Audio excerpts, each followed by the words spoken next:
We're in the final stages of rehearsals for my new show, which is called Mimi la Sardine. This is the first piece of work we've done together as a company.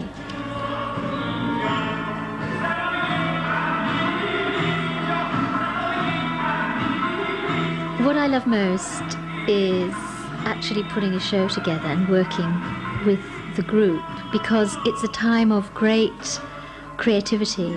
Everyone's ideas are going into the pot.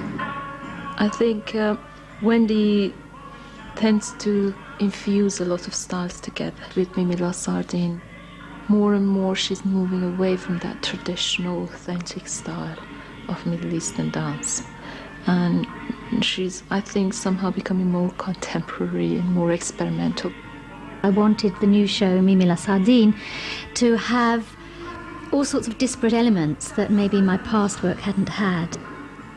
In Mimi, I've used the techniques of Egyptian, of Persian, of North African dance, and I've mixed in various totally non-Middle Eastern movements into that. With Mimi, I wanted to bring out something which people don't normally associate with the dance, which is its humour. It's a kind of female humour that laughs at things, that laughs at the way the body moves, and that looks humorously at all sorts of things.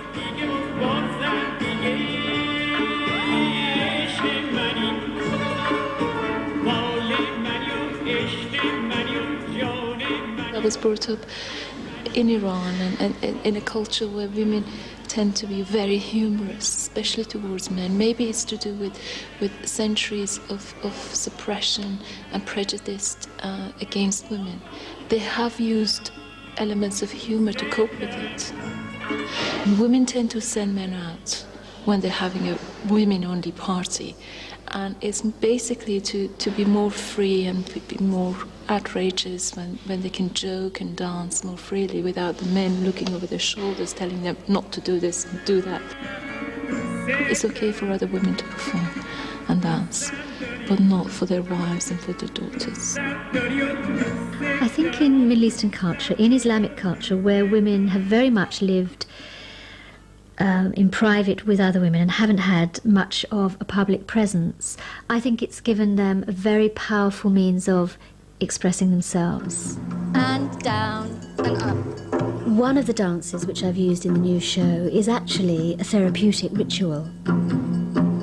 Trance dancing is a tradition throughout Africa and the Middle East, North Africa, Black Africa.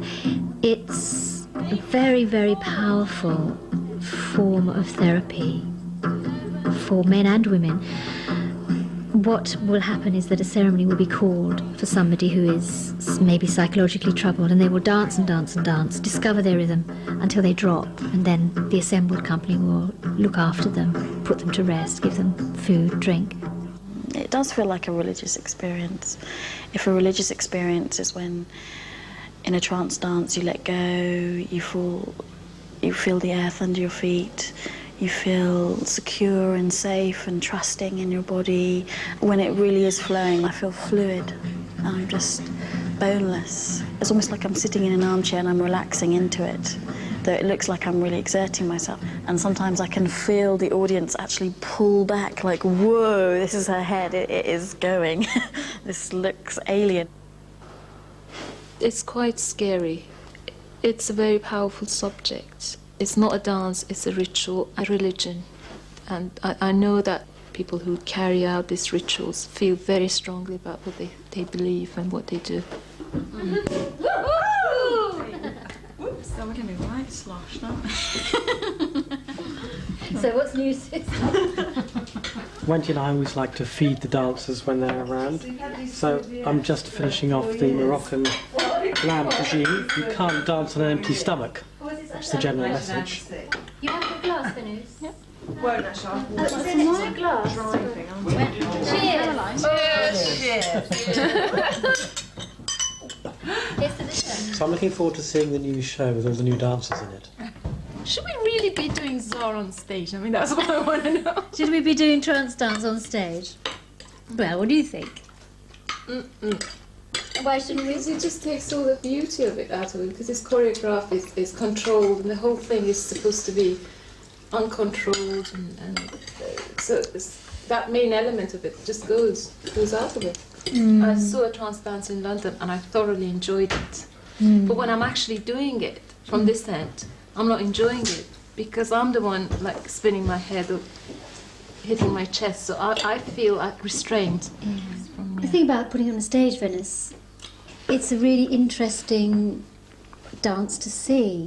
A lot of people have come up to me after the show and said, "Yeah, you know, we didn't expect Middle Eastern dance to be like this," but I don't think people do know what they expect, apart from the Orientalist fantasy of what Arabic dance is about. Which is Belly dancing. After Dracula, it's just Wriggling your bum, shaking your tits in the soup and demanding a tip.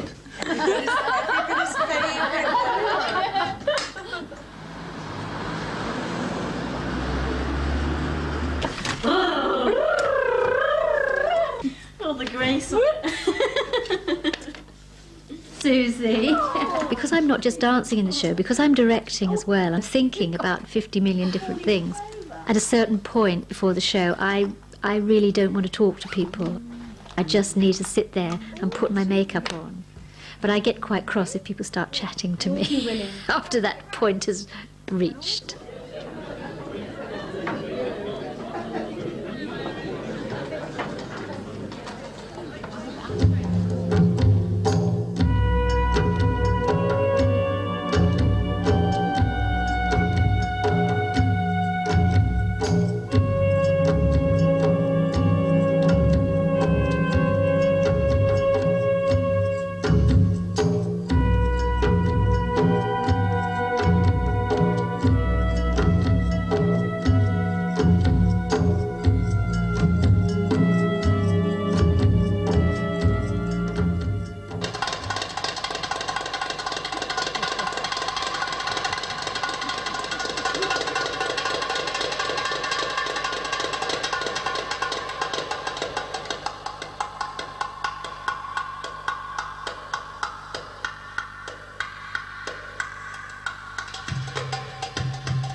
If you look back at the history of the dance, you always see people who come along, like Wendy, taking an art in its original form and change it and create something new, and that's how art is created.